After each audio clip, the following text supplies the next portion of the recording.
Welcome to White Pill Radio, the roughly every other episode version of Theology on Air, which is an outgrowth, as you know, of Theology by the Pint, which is a monthly gathering in Houston, about once a month, where we have craft beer and talk about theological, ethical, social, political issues, maybe debate a little bit, which you should attend, and you need to learn when those events are. Theologybythepint.org is where to go. Theology by the Pint, just like it sounds.org. Check it out. Check out our events, who our leadership team is, how you can donate, how you can get to every event for free by paying an annual fee. Okay, so it's kind of, but it's like freeze in quotes. It feels just free, just like our government. The payment hurts one time, but then it's free after that. So it's definitely worth checking out. Theologybythepint.org. And but White Pill Radio is post-apologetic, ultimately hopeful, applied theology, where we look at news and current events from a Christian worldview. I like to say that this is blessed talk, but not happy talk, because we are going to look at substantial issues and not just flitter around the edges. So, I'm Evan McClanahan. I'm the pastor at First Lutheran Church, and I'm joined by the Grand Poobah of Theology by the Pint, Sarah Stone. Hey guys, nice to be here. And our friend Oscar. Hey guys, good to have, good to have me back. It is good to see you guys again. He's so humble. It's good to have me again. Yeah, it's good to, yes. So good to have you back. And like another one of our guests, we're going to keep you're going to anonymous, basically. Like who you are, what you do, but you're a Christian. Sure, I'm a Christian. I mean, I can say I teach at a local private Christian school.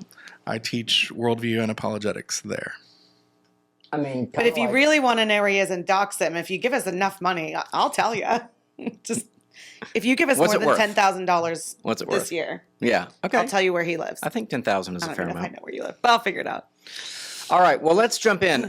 This is an article that is hitting the wires right now. No, not really. Anyway, it's Breaking a story. News. It's a story about Pope Leo, and actually, just about an hour ago, Matt Walsh retweeted another weird thing the Pope did just today, literally like an hour ago, where he put his hand on a block of ice, and they did this climate change ritual where they're blessing the water, and there's this thing that went down the aisle, and there are these bishops, and they're black robes, and they're pink hat things, and they're like waving this blue river thing that goes down the aisle of this. You got to check it out. You got to check it out.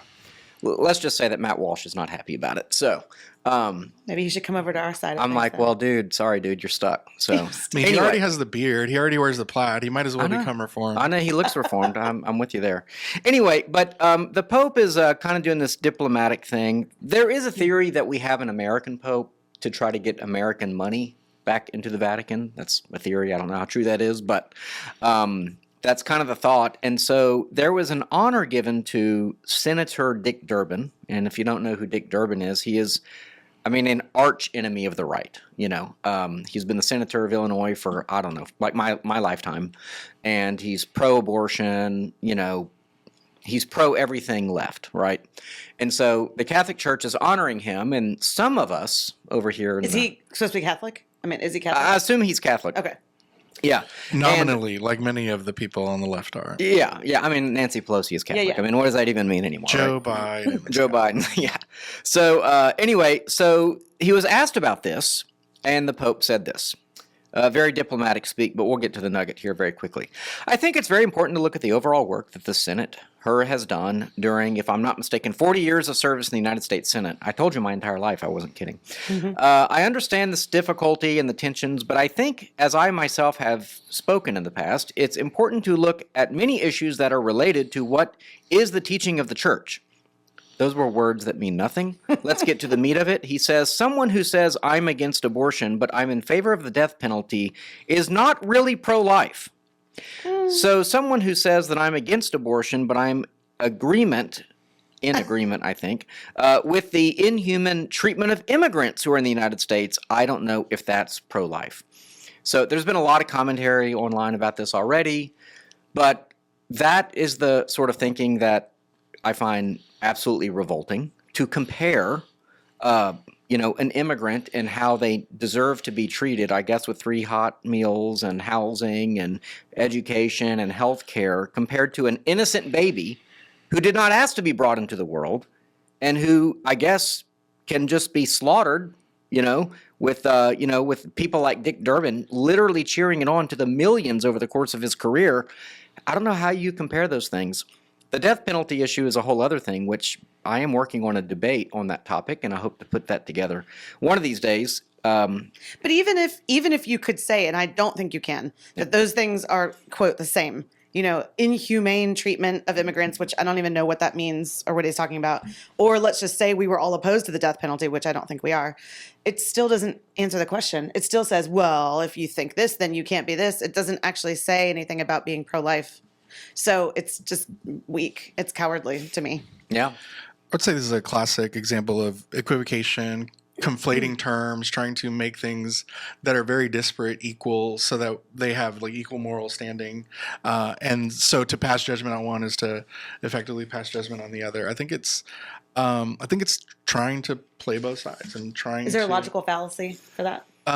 Category error. Yeah. A false equivalency to say that, to not use taxpayer money to open our borders and to house whomever wants to come in and take advantage of a welfare state. And also protecting life, unborn life in the womb, as though those were two same things. Or it's a category error. Yeah, for sure. Does no country, I know we've talked about this before, we have a whole event about it coming up, but does no country ever have the right then to say no to anybody who wants to go into their country? Is that what he's saying? Is he saying that if any human being on earth wants to go into any country, I don't know, the Vatican, which is a nation, no one has the right, the Swiss Guard or whatever doesn't have the right to say, actually, you can't come in here. Because when I went to the Vatican, it was hard to get in, you know what I'm saying? Well, I don't think he's saying that. I think he thinks he's saying the what does he say? Inhuman treatment. So putting them in detention centers, for example. Again, I'm not saying that it's the same, and I think it's a really weak way of getting around it. It's almost like what parents do when your kid asks a really hard question and it's late at night. You're like, well, and then you say something that's not really anything, and they're sort of, looking confused. You're like, good night. Yeah, that's what he just did. He's the Pope. Yeah. And then it's not late at night. It's early in the morning. He should be ready for this. He's had his coffee. He's had his Italian, his double shot of espresso or whatever. And I'm like, dude, if you're good for anything on earth, it should be to defend babies. Yeah, that's kind of the go-to for Catholics. Yeah. You say that abortion is a grave moral evil. You say that it is a mortal sin. You say that committing abortion will land you straight in hell. It is a mortal sin. It's not a venial sin. It's the worst thing. And then you give communion to Nancy Pelosi and Joe Biden in the Vatican when the local bishops wouldn't do it in America even. And now you're equivocating, the pro-life position with, the death penalty. And just to put it out there, because I know we've actually had a death penalty somewhere in our, years ago. Mm-hmm. It's somewhere on our YouTube channel. Back in 2020. Yeah. You and somebody. But how do you compare an innocent baby to a criminal who in theory has gone through a trial process and committed a grave crime? Years of appeals and probably another 10, 15 years. Yeah. Especially when the Catholic Church themselves put people to death. Mm-hmm. I don't know, Jan Hus, for example. Okay. Go back to our Reformer series. Yeah. You're who the heck is that guy? But and all his crime was literally preaching the gospel, literally preaching from the Bible. That was his crime. And so, but we can't put someone to death who brutally, rapes murders a 13-year-old kid. They don't deserve the death penalty, but Jan Hus. So it's and it's if you told me well, we thought about this and we changed our mind, that's fine. But the Catholic Church, in my view, and they could be here and argue this, they don't have that luxury. They're stuck. You once you say something, whether it's infallible or not, I'm if the papacy means anything, if your tradition means anything, it's got to be consistent, I think it'd be hard to determine how much of this is coming from an American instinct towards pluralism, towards this idea that, we should give equal weight to the different perspectives, and that the only way to really, be a public Christian is to somehow appease both sides. And I think this is just a fundamentally wrong way of doing Christianity. I think for the most part, there's very little gray area in the gospel: wheat and tares, goat and sheep, darkness and light. Yeah. And I think, really exposes the papacy, or maybe what the papacy has transformed into, especially after Francis and how much of an activist pope he was, into this I think almost like a political arm that really has levers of influence and can be influenced itself. I think that there are definitely lobbies within the Catholic community, but just with society at large that want to use what is obviously a very large platform, that of the Pope, to further an agenda. And so whatever that looks like, whatever is coming to bear on the Pope as a insinuation or maybe just a direct encouragement to be less dogmatic. I mean, I've been accused many a times of being very dogmatic. What? But for the Pope to not take such hard, rigid stances, because Catholics around the world are all over the spectrum. Yeah. There are obviously No, Oscar. That's not the way it works. Actually, they're totally unified and agree on everything because that's the whole thing of the Catholic Church, right? I'm poking fun of my look. No, they you have would- to answer to the group me and come if they want to present their side. Okay. Well, actually, love this you is what guys. we're talking about in January of 26. Yes. Yeah. So come to Yeah. that. Yeah. So- and I'm going to ask the Catholic. And I'm going to text the question into you. In fact, I'm going to do it right now. I'm going to text in the question in advance. Lo these many months. Why did Pope Francis give communion to Nancy Pelosi? I want to know. I want to know how that is acceptable. Okay. Yeah, I mean, we don't have to go through the whole history, but from Francis saying that who is he to judge on Right. gay marriage? Atheist dad might be in heaven. All roads lead to heaven. It's clear that the papacy is compromised. I mean, even John Paul, I think, wrote, pretty favorable things towards pluralism. I mean, he was. I think even it was under his rule that, believing Muslims, like I don't know. I don't quote me on that, but he was not as conservative as people think. He would do some conservative things, and James White will talk about this. He would do conservative things, and he'd do liberal things, and everyone kind of remembers the conservative things. And Ratzinger, for he was one of the major power players during Vatican II. So depending on what you define a conservative Catholic as, and these days it's looking like a pre-Vatican II Catholic. Ratzinger wasn't even like. He wasn't conservative as me. I can tell you that. Anyway, Who is though, Evan? well, I know. Okay, well let's go on. There's a handful of Charlie Kirk stories. We're still digesting that horrible event and kind of some fallout from that. So, Sarah, you found a interesting article. Yeah, and this article is kind of just a segue to something else I kind of wanted to say more broadly speaking, but this article comes from Not the Bee, which I'm a fan of. It's super cheeky and sarcastic, but it is actual news articles. This one is, there's a pastor at David Platt's church. It's not David Platt, but who says he's giving a sermon post the assassination of Charlie Kirk. This is Pastor Mike Kelsey. And, and he's, the way he's talking is so cringe. It's like, I feel like, it's just very like pathos forward.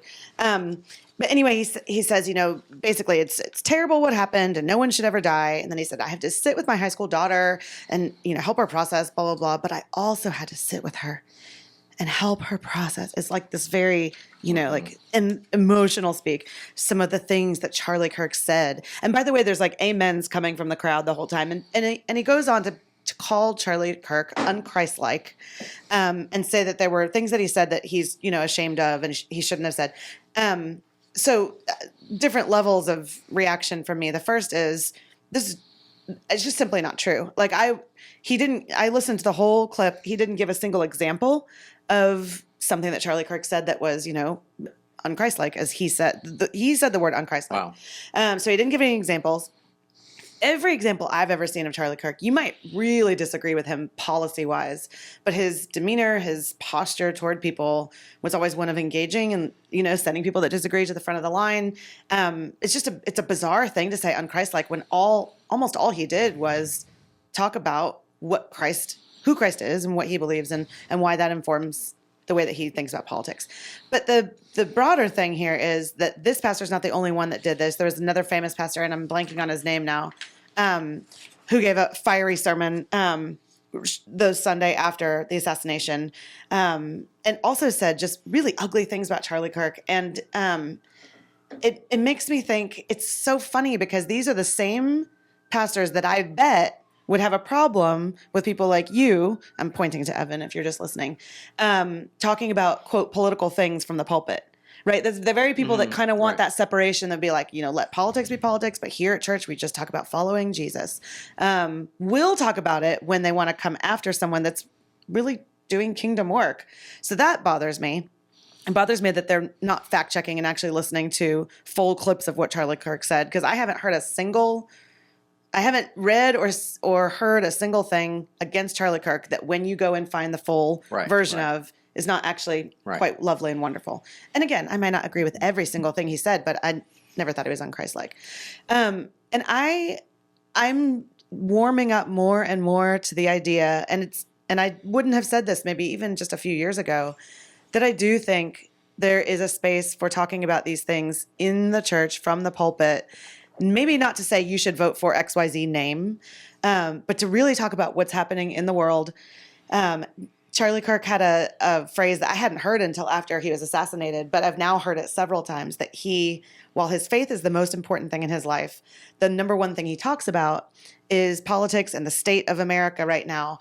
Because once people get a taste of liberty, they want to know the source of it. And then he can present the gospel. And so it's an evangelism tool, really, to say like, oh, you like this idea of personal freedom? You like this idea of rights? Let me tell you where that comes from. It comes from the dignity you have because you're made in God's image and these kind of things. So I like that more and more. I like the idea of using it as a stepping stool to talk about the author of all good things. But I also think more and more with the way things are in the world and just reading the Bible and how much politics there is in the Bible and the leaders of the Bible, I think churches should be talking about, but rightly and honestly, what's happening in our government. Okay, that is my diatribe. I'm done. Thank you for coming to my TED Talk. Well, I think it also goes to how issues have become political that were not political even 30, 40, 50 years ago. I mean, the whole host of LGBTQ issues would not have been at the fore. They would not have made it into policy. They would not have made it onto any of the two political platforms either. Of the two political platforms. It's only been since the 70s that abortion has been legal and that fight has had to have been taken up. You probably couldn't distinguish Bill Clinton's immigration policy from Donald Trump's if you were to look at them both. Even first term Obama was deporter in chief, if you want to really compare the numbers. So it's really only in the last 15 years or so where to vote on the left, to vote for the Democratic Party, is really to vote for this bushel of evils, this series of commitments that you have to have ideologically, to trans ideology, to same-sex marriage, to be pro-abortion with no restrictions, for any reason or no reason at all. So to say we ought to keep politics out of the pulpit, these are no longer we're not talking about tax laws. Yeah, exactly. We're not talking about foreign policy. We're not talking about diplomatic relations with Zambia or whomever. We're talking about sin and how one party really centers it as their platform and how another party is trying to fight against it. Not to say that there are no sinful Republicans or people that are legitimately living out their politics with an uninformed, non-religious perspective. You have libertarians and other people on the right that are not committed to Christ and don't see Christ as king and are not interested in that aspect of it. But I think the fight really is a moral fight these days. And I think that the Democratic Party has made it so. Hey guys, Sarah Stone here. Sorry to interrupt what I'm sure is a riveting podcast episode, but Theology by the Pint needs your help to continue providing these podcasts, offering our in-person events, and growing so we can bring thoughtful conversation and the hope of the gospel to a world that's increasingly walking away from church and from faith. Now that we're a 501c3 nonprofit, all donations are tax deductible, so we've crunched the numbers, and if each listener of this episode gave just $1 for each episode you listen to, we'd put a huge dent in our annual budget. So consider giving today. Go to theologybythepint.org/give and click the link to donate. Thanks so much. And now back to our show. We were happy to separate politics and religion, but now politics is a religion. So it's kind of impossible to do that. And I said the day Charlie Kirk was killed, I sent out an email to the church. I was very upset about it, obviously. And I basically said, I think It's time to acknowledge that there's really no reconciliation between the left, capital L left, and I'm trying to figure out what that is. I'm trying to nail down, what that means, but and who we are as Christians. I mean, maybe you can be a liberal Christian in some ways, but like you said, there's this amalgamation of ideas that constitute the modern left, and they're not backing down from them, even after like Trump won in 2024, which was as much a cultural moment as a political moment. So all the LGBT issues, the abortion issues, and now the violence, issues. I mean, basically the belief that if you think, I don't know, government should be limited, or if you think that men are men and women are women, you're a fascist. You're a Nazi. It's just on, and you don't deserve to live. And that's not a strange belief. And you're worthy of assassination is probably the they don't want to important talk. They're not interested in debate. Like political violence justified. We'll get to that in a moment because the surveys are showing that like on the left, like violence is now like entirely justifiable according to them. So, yeah, I think that we have to put our flag in the ground and say whatever the. I'm going to say the left are these things, and they're not Christian. They're not compatible. So let's at least be clear about that, because if we can't be clear about the problem, then we can't solve it. And so I'm getting to be very clear about that. If I wasn't already, Theology About the Pint thought I was clear before, but now I'm going to be even clearer. But I do want to ask if y'all have ever seen there's some documentaries that have been produced, and one was about David Platt on YouTube. Yeah, I watched something. I watched like an hour of something, and I got bored because I was like, get to the part where he says something terrible. Yeah.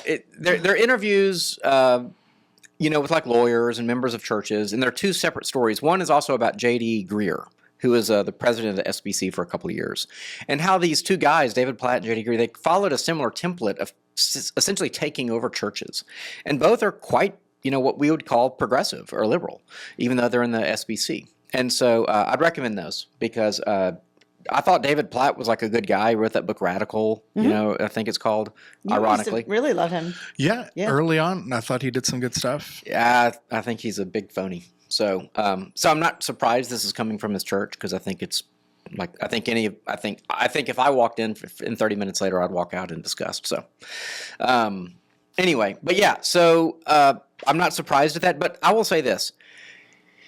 If you have someone who is like as public a follower of Christ as Charlie Kirk was, right? I mean, as out there, and you're going to call someone unChristlike, you better bring the receipts. Back it up. That's right. You better bring the quote in context, and you better say this is where it's unChristlike. And you know what? You might just have it. You might just say that Jesus would have loved gay people, and Charlie Kirk was opposed to gay marriage, so that's unChristlike. Okay, if you want to make that argument, fine, but make it right.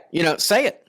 I don't think you get to accuse someone of being unChristlike, especially when they were killed the way they were, without giving examples. I think that is so low class and Bush League that it's. I don't want to say it's unforgivable, but it's really cowardly. But from a pastor, it's like career ending in my view. You just don't do that sort of thing. Yeah, I would say that just these last couple of weeks, I've noticed a lot of people expressing something similar to the effect of Charlie Kirk was assassinated for beliefs that I have. Right. Yeah. That I would voice if I had his platform, if I had his microphone, if I had his presence, if I had his courage even. So now I am aware of the friends of mine on social media who celebrated, who heartily gave their approbation to his assassination. Yeah. And it's created a real awareness of where people stand. And I'm not sure that society in America, at least for a while, is going to be the same. It's probably never going to be the same. I hope not. I hope we're radically different. I hope I wrote an article that'll maybe end up on the Everyman Substack soon, but it's basically that radicalization is taking place on each side. It's just a matter of who's radix, which is the Latin word for where we get radical, which just means root. So basically, I think that's where we're at. I mean, there's a cleave, in the culture, and we're like it's like a wedge, right? And we're just sliding down further to the right or to the left. So it's just a matter of like if you're at all on the right, you're going to be a radical right. If you're on the left, you're going to be a radical left. I just don't see centrism being an option anymore because Charlie Kirk was a centrist and they killed him. So I'm just not patient with it anymore. If I could ask, what do you think the quote unquote radical right looks like for you? Is it a good thing? And who's at the vanguard? Who's leading that? And by radical, they keep dying. Jeez. Yeah, and by radical I mean to the root. So what is the root of what is the root of conservatism? In that article, I lay out 5 things, which I won't be able to remember now, but it's, it's faith, family, freedom sort of stuff, right? It's belief in God. It's being pro-life and everything that means. Celebration of the nuclear family. Yeah. Traditional view of marriage. Yeah. Yeah. I mean, it's the Andy Griffith show. I mean, I don't know what else to say. I mean, it's intolerant of crime. So I think that, intolerance of homelessness, that sort of, social policies are going to be clean up our cities. We're not going to tolerate this anymore. This is unacceptable. I mean, hate to be a broken record, but El Salvador, like crime is unacceptable. Like that's how we think about things. Like, and I used to like tolerate, getting on the train and like, okay, there's like 5 homeless people at the train stop and 2 homeless people, and some of which are clearly drugged out and, possibly dangerous, but that's just life. And a radical right person in the future says, no, that's not good enough. It's not good enough for my city. It's not good enough for my family. Mm-hmm. And so I need to be more engaged. I need to be more active. I mean, I already know the door hanger I'm going to be personally paying to print up 500 of and put in my precinct, to try to get people in 2026 in this county to vote for conservatives who can make a difference. I will try to host debates. I doubt they'll happen. I tried to do that for school board once at our church, and the opponent didn't show up. But I would like to host debates, or I'd like there to be debates, for like Harris County, constables or, precinct chairs or something like that. And that's in the spirit of Charlie Kirk too. Yeah.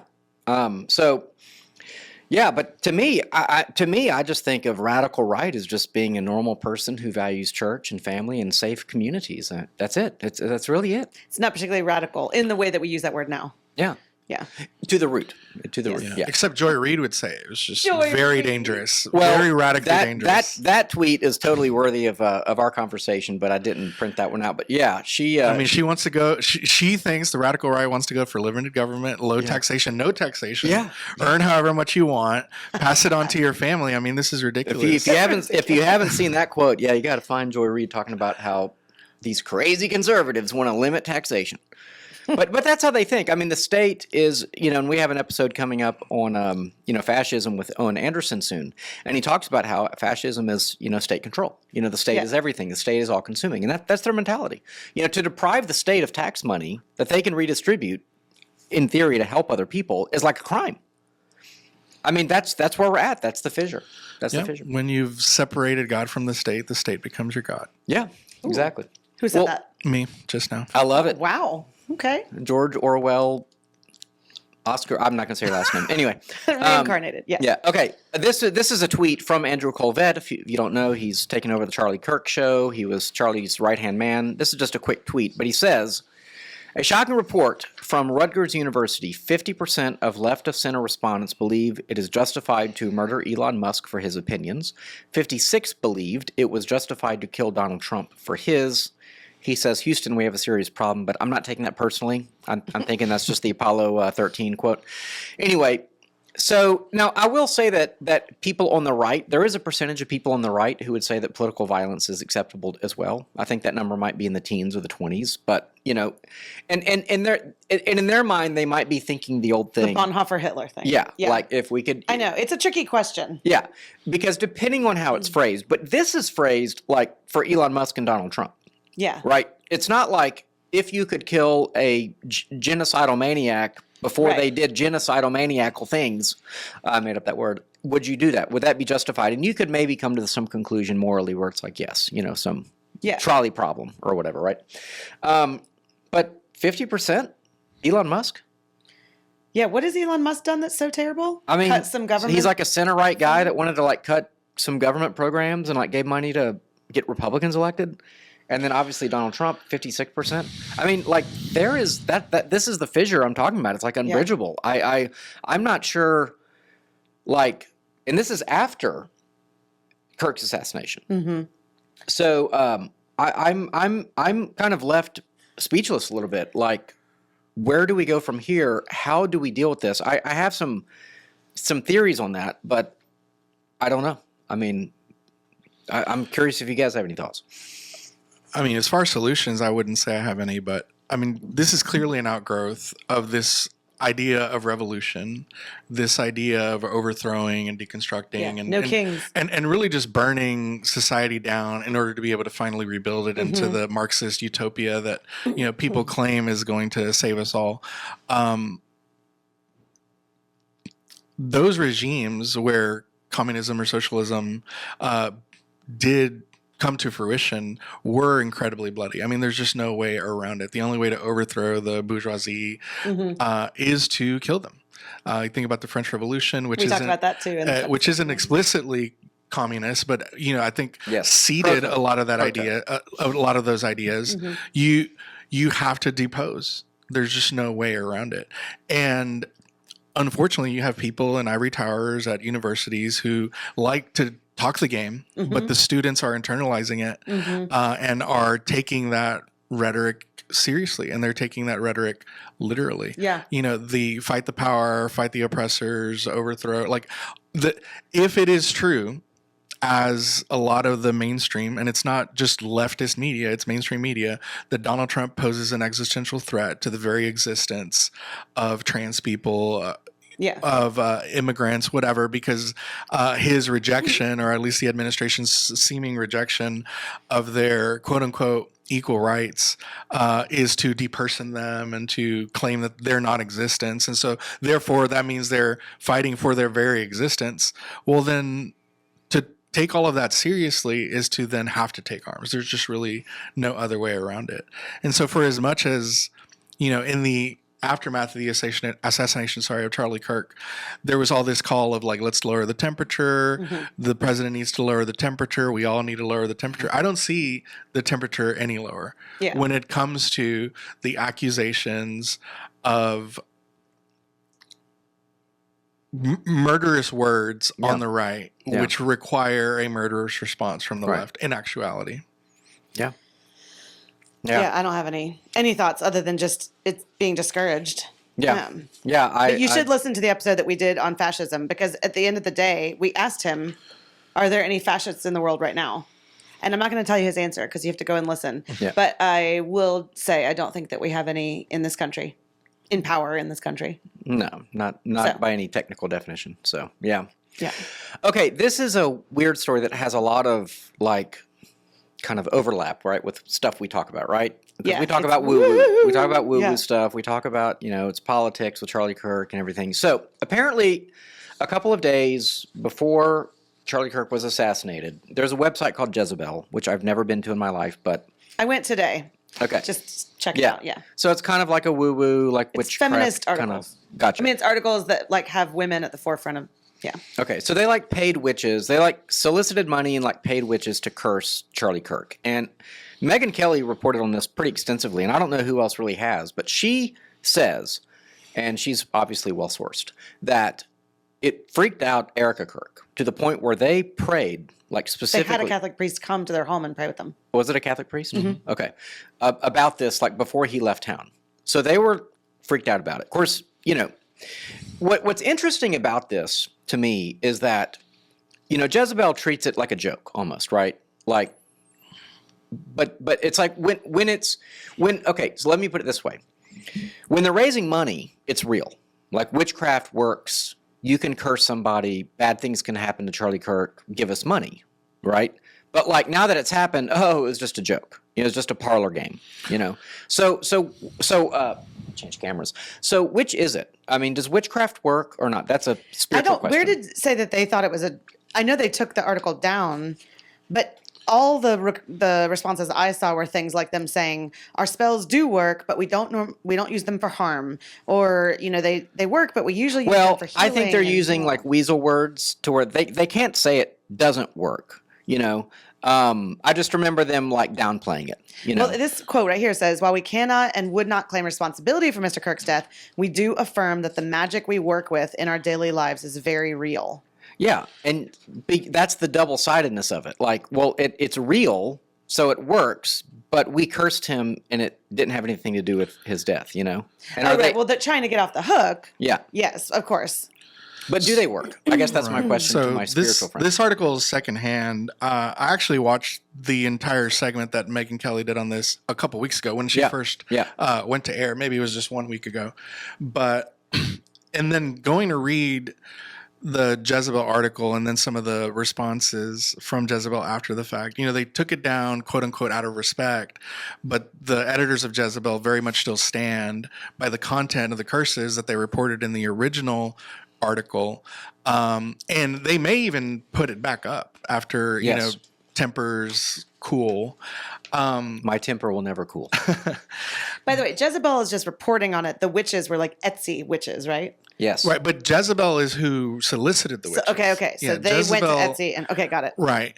And so now we have several days since I read the article, but the way that they framed it was, we want all sorts of discomfort to come to Charlie Kirk. We want all sorts of things to go wrong for Charlie Kirk. Like maybe he has a huge zit on his face, or maybe his mic is just really, really shaky. Every time they set it up, they have to do it over Escalator again.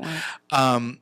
And so the way they framed it was that we want Charlie Kirk's message to be impeded. Right. And we want him to suffer embarrassment. We want him to suffer in any number of ways, but they never go so far as to say, and we want someone to end his life. Right. But their intention, of course, is to stop the message. And what better way to stop the message than to stop the messenger?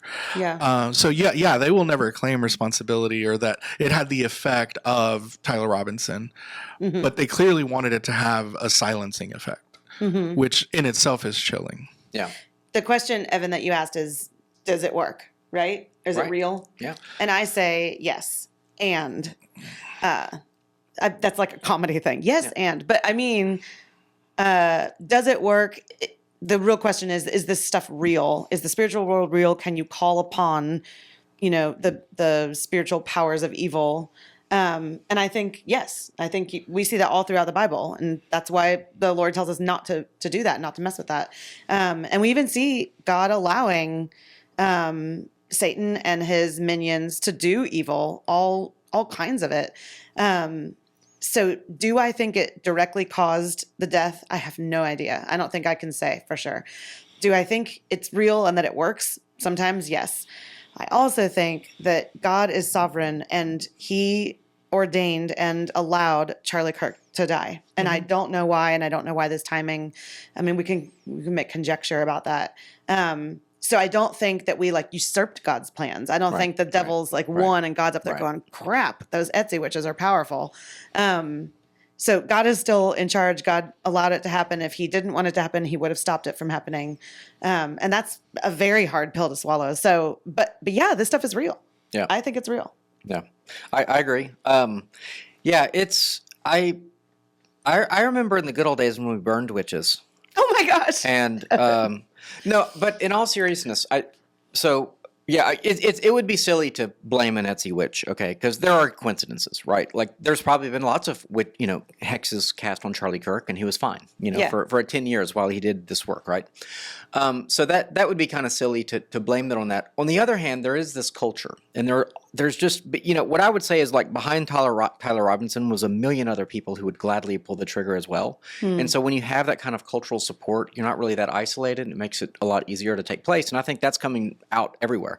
So the furry stuff, this kind of anti-family, anti-God, anti-community, anarchist mentality that he had embraced. Creates permission structures. Yes, there's just permission structures all over the place for this kind of stuff. And, tying into the last story we just talked about with, political violence being justifiable. So but I do think you can summon demons. And I think that even the evil that demons can do, God can use for his purposes and such. And so I think, but doesn't mean I have to like it. And I'm only half joking when I'm asking, why witchcraft is permissible. We used to have blasphemy laws on the books. That used to be a thing. Is it just impossible in a free, quote unquote, country like America to have blasphemy laws again?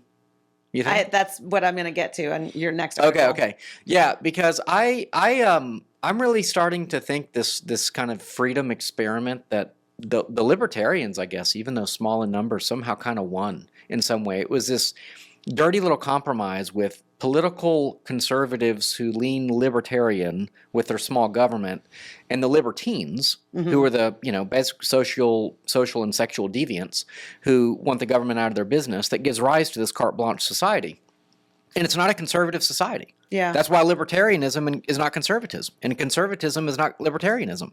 And that's the ultimate battle. That's why libertarian, and the Libertarian Party, by the way, has been totally taken over by leftists. But that's why they're for prostitution and drug use. And I'm going pornography. Yeah. So like we agree that taxes should be low, and that's about it. And government should be small.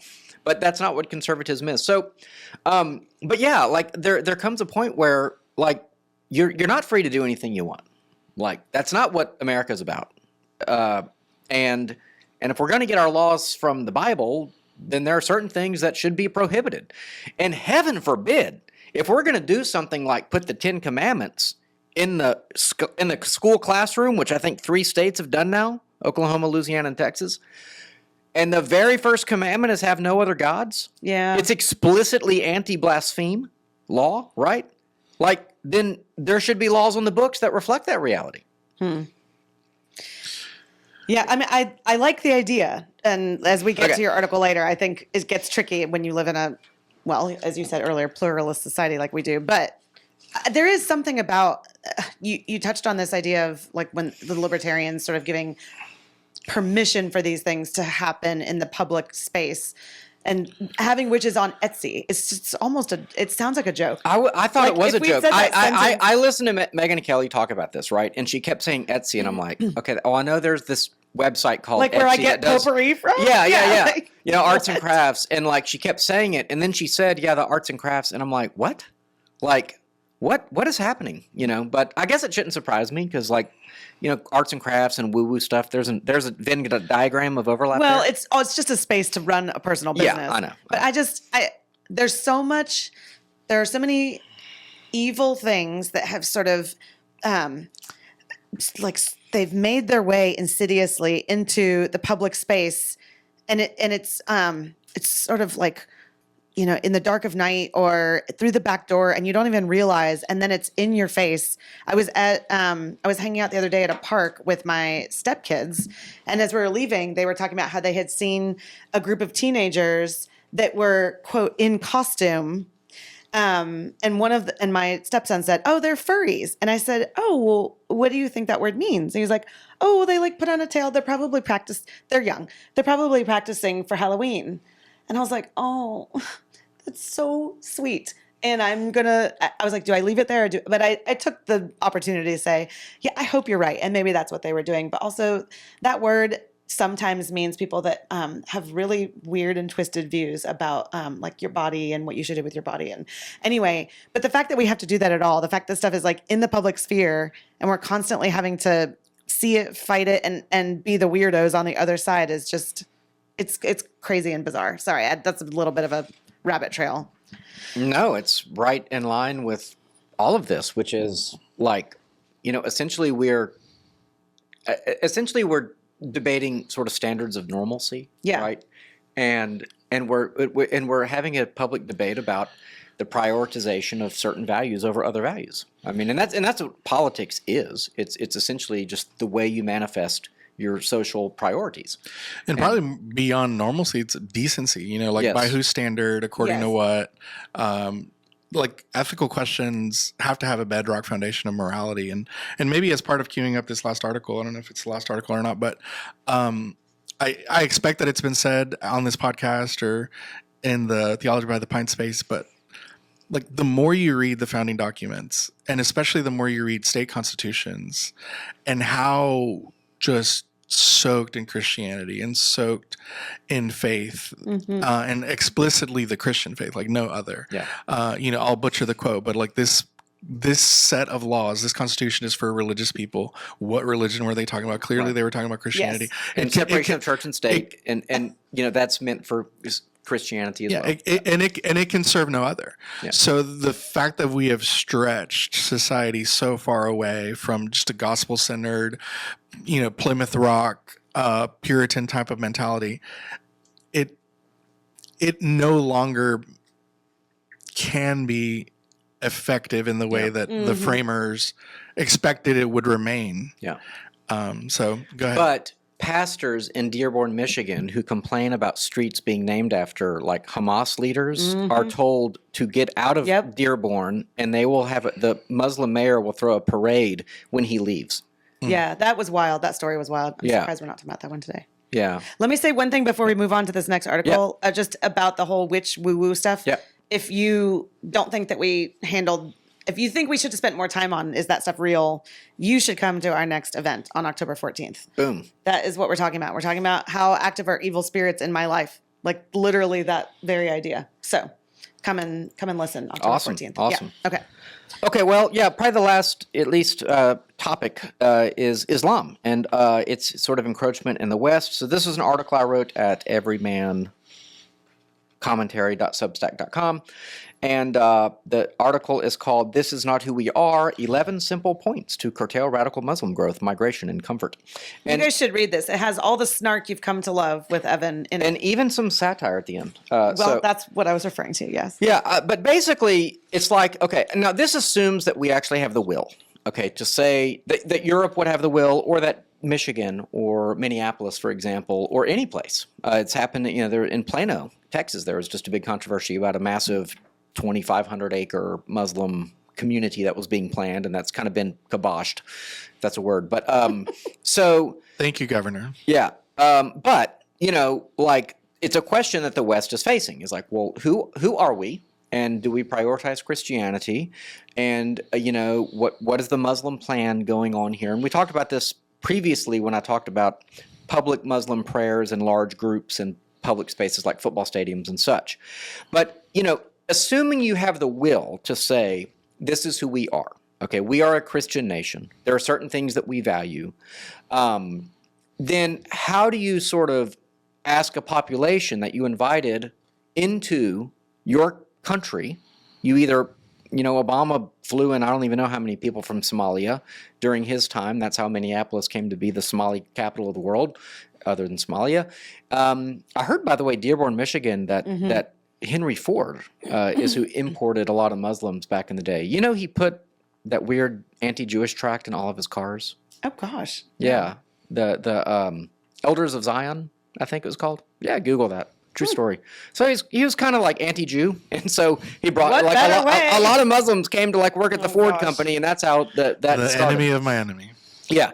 Anyway, so basically, my point is to say that if you possess the will, you can't just like deport people. Probably. Can't you? I mean, I don't know all of their legal status and whatnot. Maybe the word is remigration. But I think that you can. Remigration. Yeah, I like that. But you could prioritize your own culture to an extent to where, like, it's just not. It's better for you to go back to Pakistan. It's better for you to started go back making to. it unlivable. Yeah. Or untenable. Yeah. So I'll go through the 11 very quickly. One, disavow. Can we disagree as you go? Or Yeah, that's just- fine. That's fine. Okay. So no use of Sharia law. There are legal enclaves in Europe and even in America where to deal with issues of marriage or bank loans, because Muslims don't take out bank loans or something. I don't know how they finance houses, but anyway, there are like side legal hustles going on, and that should not be allowed at all. That if you live in a country, you should live under their law. You disagree with that? No, I'm in on that one. So far, okay. Yeah. Then I mentioned the thing I already mentioned about public prayer. Like you see this a lot on Twitter where people will see like 100 people praying on the train track. Not allowing the train to go, or in a public park or something. It's like, look, dude, there are 500 mosques, in London. You don't have to pray outside. This is a flex. So go there. Well, beyond a flex, it's I think meant to be public intimidation. Absolutely. We're here. I believe so. Yeah. We're not going We're growing, anywhere. yeah. We're Right. growing. There's more of us than you, which they have said explicitly many times. So then, even in Dearborn, at 5 o'clock in the morning, there are prayers to call that wakes to up prayer. everybody. So you restrict that. And actually, there was another quote just this week after I wrote this of a woman going to Dearborn, the city council, saying, Yep. This shouldn't wake me up. And they're like, too bad. Yeah. So, no. I mean, actually, I have had people complain about our bell. We used to have a fake bell thing that played in our bell tower, and we don't do it anymore because people complain about noise.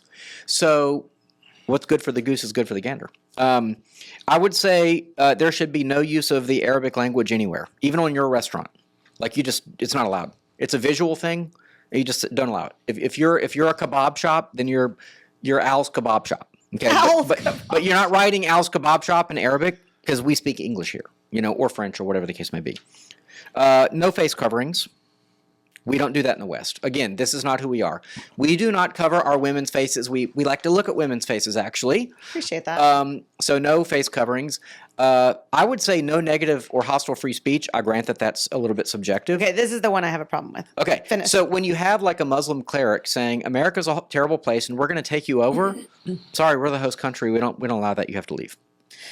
No, I like where the idea is, the concept, but like how in the world would you police this? Because think about even within Christianity, literally what we do at Theology by the Pint is we get together and we disagree about like what the Bible says, what does God want from us in any particular situation. That could be viewed as negative speech about Christianity, and we're Christians. So where's the line? Like, I think some phrases are pretty easy to determine, like "Death to America." Okay, fine.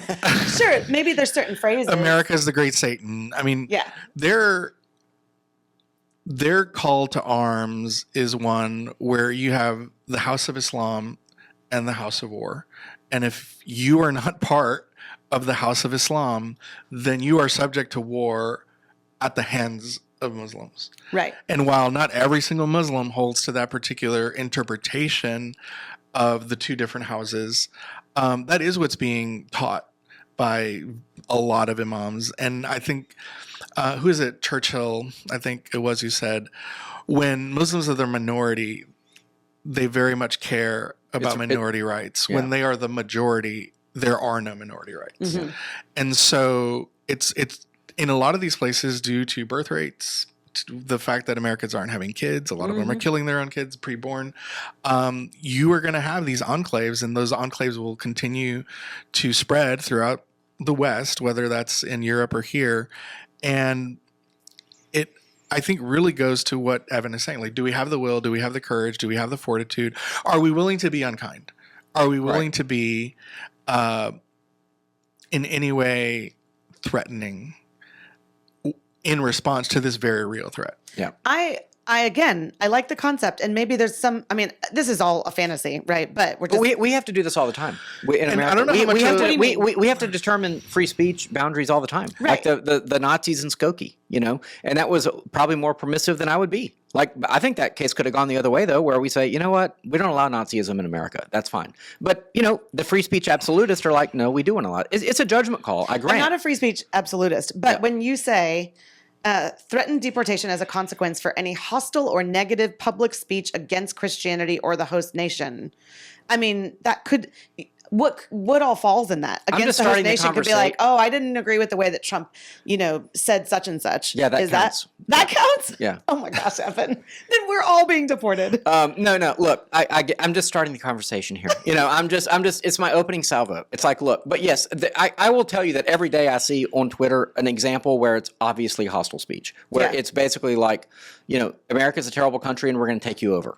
Yeah. Sorry, like, you don't get to say that in my country anymore. You don't get to say bad things about Christianity. You don't. I mean, now what is a bad? Look, I'm willing to have judges listen, but you know what? You're going to go to. I'm willing to chill their free arbitrate speech. it. Yeah. Okay. So, and I do have to go, but very, very quickly, not welfare. You can't have people come into your country, like, just to use welfare of any, whether they're, from any other country, But if you do, a lot of Muslims, I think, do go to the West, and then they're on the benefits, and that's it. Then this is my most controversial, actually, I think, and it wouldn't work in America because we don't have anything like a state church tax like they do in Europe, but do a reverse jizya. I want to trademark that. Okay, the jizya is the tax that Christians pay to stay alive. Okay, in a lot of Middle Eastern countries for 1,000 years, and we do a reverse jizya where Muslims have to pay to update and upkeep Christian churches in our country. Okay. So whether you get the services in that church or not, it doesn't matter. You live here. We value church. 2% of your salary is going to go to keep our cathedrals beautiful. So it's called the reverse jizya. Well, with all the money we're saving on no welfare, that can go to church doing that works too. And then things like not accommodating, like we don't need like prayer places, at Disneyland for Muslims. Like if you have to pray 5 times a day, then don't go to Disneyland. Stop, drop, and pray. We deal with it. And then other things are obvious. I'll just say one of my favorite sarcastic recommendations that come from a leftist point of view, which is teach Shia appreciation in all Europe's public schools. What is Shia appreciation? Okay, well, there's Sunni and Shia Yeah. Muslims, and they hate each other. Yeah. And like 90% of them are Sunni, and only 10% are Shia, right? So if you demand, because that's what they like to do in public schools, Yes. Shia appreciation, then all the Sunni kids are like, we can't go to school that day. Just like we make kids like do pride crap, in Yeah. school or something. And no opt-outs. No opt-outs. So anyway, we are super out of time, unfortunately. It's been super But go fun. read the article and comment about what you think about it. I think we need to have that conversation sooner rather than later. Not only Europe is further along, but we're not far behind. So, Oscar, thank you for stopping in. Always a pleasure. Thank you for having me. Sarah, where can people find you? theologybythepint.org. Come on October 14th to talk about evil spirits. Come on November 11th to talk about immigration. Oscar will be there talking about immigration as well as other people. Come And- check it out. Can't wait to see you guys. And I'm Evan McClanahan. I'm the pastor at First Lutheran, flhouston.org. Thank you so much for watching. We'll catch you next time. Until then, may you, what do we say? Question freely, think deeply, and disagree as needed.